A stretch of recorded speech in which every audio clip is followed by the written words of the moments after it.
le report des élections. C'est un acte antidémocratique qu'il ne cautionne pas du tout.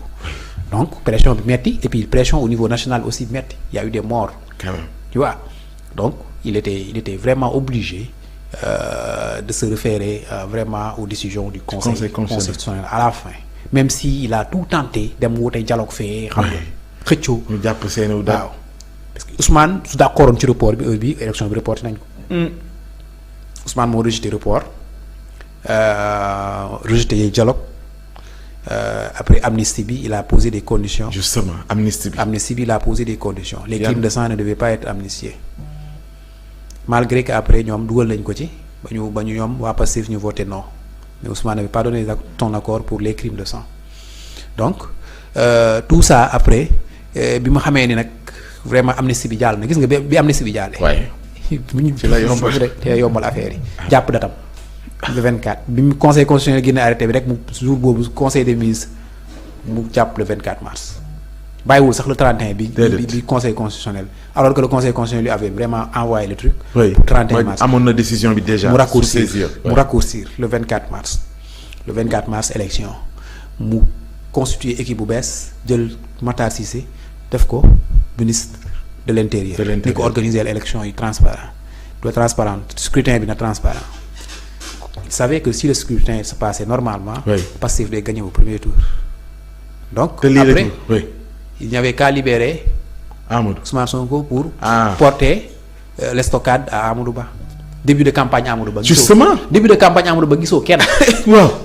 waaw waa Benno Bokk Yaakaar yëpp banque seen loxo. oui il était avec ces quelques soutiens là ñuy wër réew mi te Pastef rek moo doon mobiliser alors que Ousmane et Diomaye étaient encore en prison. léegi une semaine après Macky Sall décide de libérer Ousmane Sonko et Bassirou Diomaye Faye mais tu dis mais ça. lu xew il va tuer son poulet là.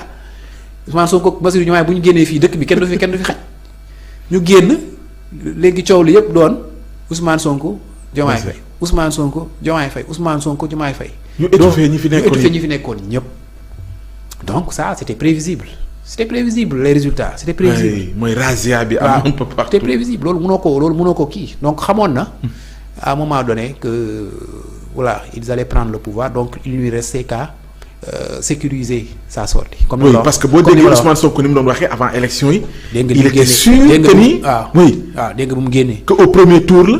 la ñuy jàll mu doon waxee ak assurance. ñoo xam nañ tu sens que ne kii li muy wax c'est au-delà même de. ñoom xam nañ dañuy jàll premier tour ils ont tâté le pouls de la population mais Macky Sall xam na il sait aussi. que ces gens-là vont passer au premier tour donc il a sécurisé sa sortie. mu naa la léegi nguur kenn du ko sànni. waaw mi mu demee ba kii déggoon naa gis nga ñoom Ousmane Sonko bu ñu génnee. Macky Sall dootul suñu adversaire. waaw Amadou Ba mooy suñu adversaire Macky Sall dootul critiquer Amadou Ba sax critiquer ab Macky Sall sax defatuñu. kon on retrouve le sens des remerciements du président Bassirou Diomaye Faye démb. ci le président Macky Sall. ci assurer l'organisation des scrutins ak yooyu. bien sûr il a raison. si Macky Sall n'avait pas fait cette diligence là loolu du am moom moo fexe ba organiser élection bi jaar yoon. que ñu bañ a luubal parce que ces gens-là ils étaient capables de ça c'était une machine. te amoon na. non ils étaient capables yooyu non yow si fii ñii li ñu fi def sous ce régime là nit ñi jombalewuñu seen bopp dara que jour élection yi d'ailleurs y a quelques actes qui ont été posés yoo xamante ni. gars yi teel nañ koo étouffé. Kër Massar gis nga li ñu fa def. justement Mbao le maire a déployé des nervis là-bas mais heureusement les jeunes étaient vigilants ñu chassé leen très tôt tu comprends. donc ils ont posé certains actes mais ils ont été vite étouffés donc mu leer ni may ñu leen fu ñu yàqee seen nag. dem élection par force nit ñi voté par force et au soir les résultats voilà tout le monde était content oui mu engagé ay chantiers yu mu wax bokk na ci xeex guerre mais d'abord li fi ne. ñi géré pendant 12 ans bon waxuñu reddition des comptes mais forcément ci fi ñu jëm. waaw war nañoo lijjanti yooyu. am nga boo waxee. xeex guerre parce que boo waxee xeex guerre. corruption bi mu tudd mooy reddition des comptes ci la bokk. da ci duggaat oui loolu day englober reddition des comptes boo waxee corruption rek lutte contre la corruption rek. day englober. mooy dossiers yi fi nekk mooy dossiers yi fi nekk 2018 ba léegi.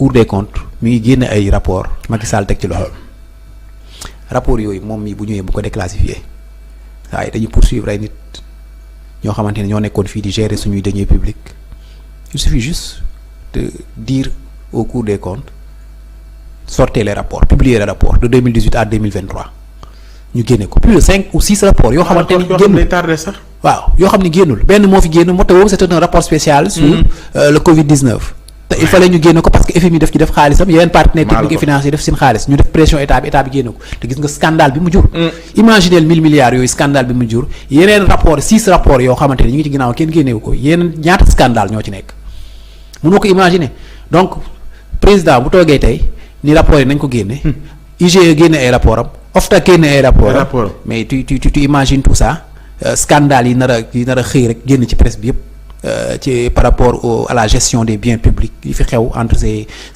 5 dernières années wala ces 12 dernières années bokkut ak yeneen scandale yi nga xamante ni jot nga ko fay dégg ay 94 milliards ay Prodac ay donc yooyu yëpp dañ ciy ñëwaat c'est obligatoire bu dee lutte contre la corruption loolu dafay dugg ci biir c'est obligatoire dañ ciy ñëwaat loolu moom force la maintenant nag est-ce qu'il y a lieu de faire une chasse aux sorcières su dee ni noonu lañ koy waxee waaw du doon chasse aux sorcières reddition des comptes c'est-à-dire li fekkee da nga doon gérer li nga xamante ni mooy deniers publics boo demee bay dem quand même am nga devoir leeral li nga xamante ni moom lañ la dénkoon nan nga ko gérer woon bu fekkee daf ci am ay luubal te corps de contrôle yi génne ko da ngay wuy devant la justice bu fekkee da nga denc xaalis man sama option du jël leen yóbbu leen prison mais ñu delloo xaalis bi delloo ko loolu mooy jëriñ état bi en fait ñu delloo xaalis bi parce que buñ demee bu fekkee dañ leen a teg ay daan ñu dem ca prison te xam nañ fan lañ leen di yóbbu waaye mooy ne noppalukaay la rek boo génnee après continuer di loolu xam nga la nga jël ci réew mi c'est pas efficient waaw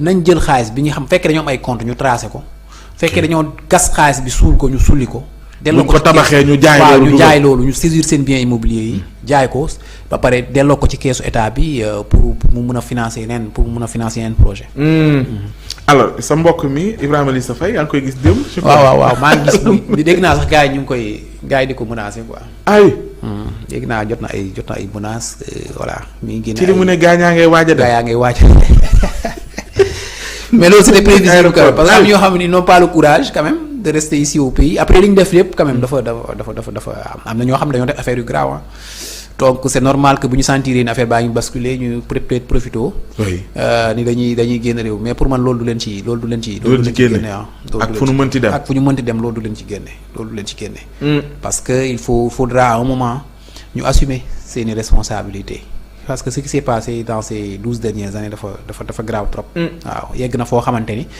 nit ñi yaakaaruñu woon ni politiciens yi dinañ àgg ak foofu ci askan bi dem ba fay ay nit ñuy jël ay fetal di dóor ci kaw ay nit quand même ñi mësuñu yaakaar ni Sénégal ay nit dinañ àgg ci niveau boobu donc képp koo xamante ni takk nga ci pour man vraiment malgré la loi d'amnistie bi nga xamante ni peut-être après il faudra peut-être 1 an ou 2 ans pour xoolaat ko abroger ko wala amender ko faudra ñu situer les responsabilités pour que justice soit oui mais wax na loolu wax réconciliation ni ñu mën a waaw oui mën a départager c'est ñaari possible parce que réconciliation mën na am seulement après réconciliation dafay ànd ak justice quoi bu justice amee ba pare la réconciliation di am mënuñu wax réconciliation kon da nga wax ne il faut ñu sous-entendre ci li Bassirou Diomaye Faye wax ci ay chantier bu ne réconciliation suñu waxul it ni justice moo koy précéder ñu xam ne loolu la bëgg a wax non loolu moom c'est obligatoire foog nit ñi ñu tooñ foog justice layal leen waaw foog justice vraiment delloo leen seen àq ñi nga xamante ni tooñ nañ leen après nag